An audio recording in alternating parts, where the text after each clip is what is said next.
An amnesiac man waking up in a fantasy world entirely populated by people with animal ears and tails sounds like a very generic harem anime setup. Well, this so happens to be the premise of Utawarerumono's anime adaptation, which debuted in 2006. The game, on the other hand, was released in 2002 for PC and managed to procure 2 sequels in 2015, Utawarerumono Mask of Deception and Utawarerumono Mask of Truth, both of which came to the West in 2017. However, we're not talking about either of those. The first entry in the Utawarerumono trilogy never reached our shores, despite re-releases on PlayStation 2 and PSP, until now at least, as Utawarerumono Prelude to the Fallen.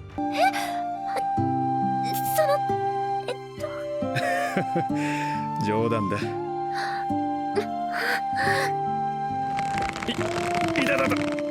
Utawarerumono Prelude to the Fallen is a 2018 remake of the original game, remade in the same engine that was used for the sequels. This story centers around a masked man named Hakuoro, who was woken up in a field without memory. After being found by a local physician in training, he learns about the world he's in and begins to adapt to life there. Things are going rather smoothly for the protagonist until he finds out a corrupt ruler is oppressing the village he's living in, and after a series of events, he finds himself sort of leading a rebellion and accidentally taking over the entire country. It turns out peace is hard to maintain, and lots of other countries are just a bit conquer happy. The cast is initially a few villagers, but adjusts as the scope of the story widens and more famed royalty and powerful warriors join your side. Whilst not everyone gets to stay always relevant to the current plot events, no one gets left behind either, with almost all characters receiving scenes of interaction and development with other members of the cast as Hakuoro works to maintain the peace. Prelude to the Fallen has a very strong focus in its story, which is told in a visual novel format. There's a good amount of special effects and transitions to work as the game focuses on a warfare-based storyline, and this is furthermore backed by good music and musical shifts. Instead of lengthy story scenes between the fights found in the sequels, there are breaks where you get to select which event you'd like to go on to before the plot moves on and battles break out.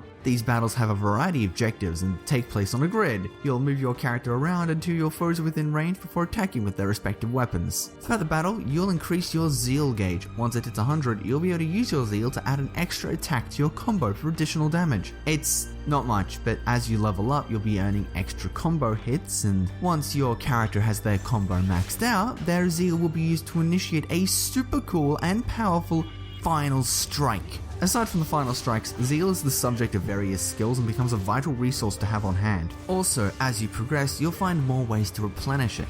The battle system also introduces Prelude to the Fallen's biggest flaw. Damage dealt influences how much experience you earn, which makes it very easy to leave some of your units simply gimped if you aren't willing to grind them out. Characters with fewer hit counts seem to deal less damage, and if you don't focus on them getting hits and taking out enemies or obstacles, they don't receive much BP.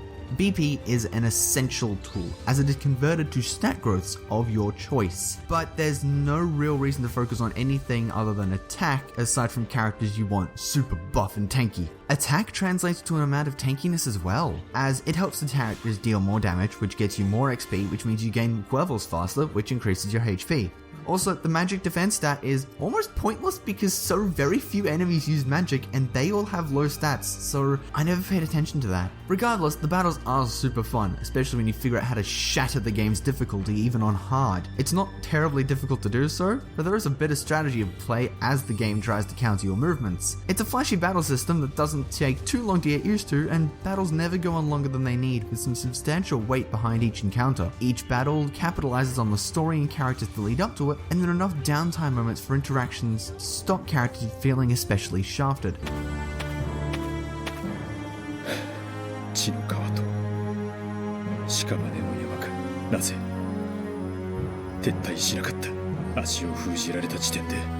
Utawarerumono Prelude to the Fallen gives players the missing piece to this almost 20-year-old story. The updated visuals and balance of the story and battles creates an experience that's more approachable to new fans, but still true to the series. It was nice to play this entry in the West finally, and thankfully, it doesn't disappoint. Noisy Pixel is giving Utawarerumono Prelude to the Fallen an 8 out of 10. Thank you guys so much for watching. Noisy Pixel is a group dedicated to bringing you the best news, reviews, previews, and more. Please stick around, ring that little bell if you haven't already, and stay up to date with all of our future content. Also, comment on, like, who's the best unit? Who's the coolest final strike? There are so many cool final strikes. It kind of makes me want to replay the other Mask games. Do I have time for that, though? There are too many games.